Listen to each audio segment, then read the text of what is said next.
evening, I'm Khadija from China Today. The People's Republic of China, founded in 1949, is home to over 1.4 billion people. As the world's most populous country, its economy has grown rapidly over the past few decades.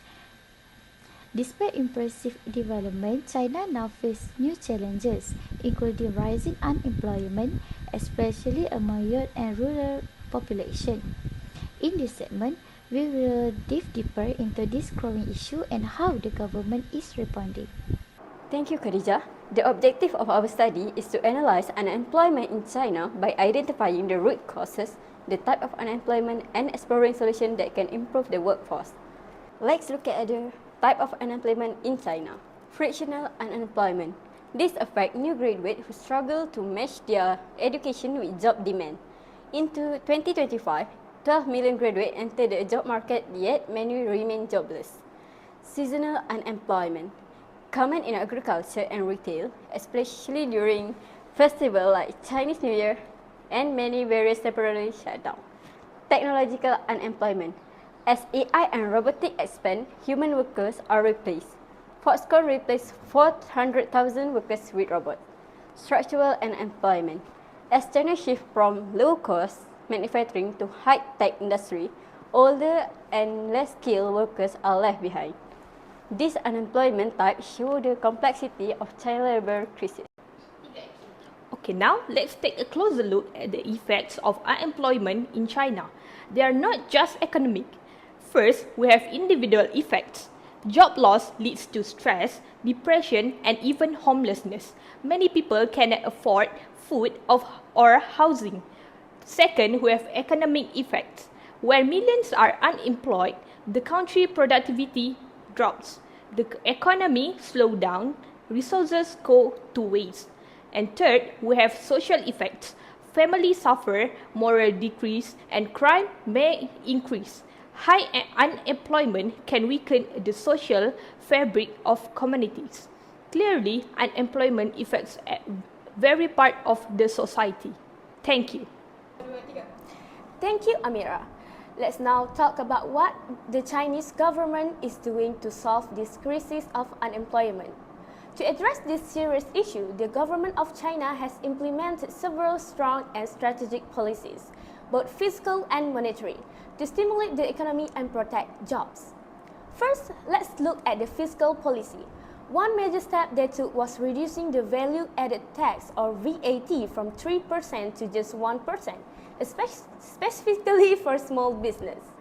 This move was very important because small businesses are the backbone of the country economy. By reducing their tax burden, the government helped them stay afloat, continue operating, and most importantly, retain or even hire more workers. Next, we have government spending. In response to the crisis, China introduced a massive stimulus plan worth 4 trillion yuan. This money was pumped into infrastructure development, housing projects, rural areas, and public services. Not only did this improve the country facilities, but it also created millions of new jobs, especially in construction and public works. Moving on to the monetary policy, the People's Bank of China, the country's central bank, took action by lowering the loan prime rate to 3.35%. This rate affects how much interest businesses have to pay when borrowing money. A lower rate means borrowing becomes cheaper, so businesses can take out loans more easily to expand their operations, invest in new ventures, and hire more employees.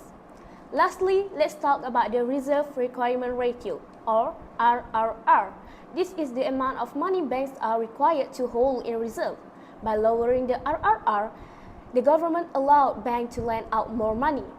This was especially beneficial for small and medium-sized enterprises, commonly known as SMEs, because they often face difficulties in getting loans. With more access to credit, this business can grow and offer more employment opportunities. In summary, these combined efforts from cutting taxes and increasing spending to easing loans and encouraging bank lending are all aimed at stabilizing China's job market, supporting businesses, and restoring public confidence in the economy.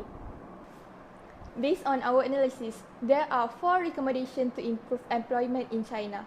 The first one is to develop rural and inland regions, building roads, schools, and businesses to create job opportunities outside of big cities. Because based on a research, unemployment is higher in rural regions.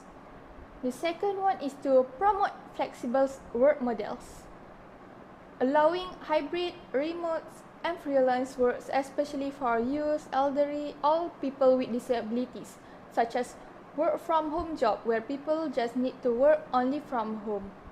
The third one is to support culture and creative industries, using digital platform to boost job in music, art, and content creation. These days, there are many culture performances that almost been forgotten. We should try to revive that back. The fourth one is to encourage entrepreneurship among graduates, promoting and support youth with funding and mentorship to start their own business can create a new job opportunity for everyone and possibly hire others.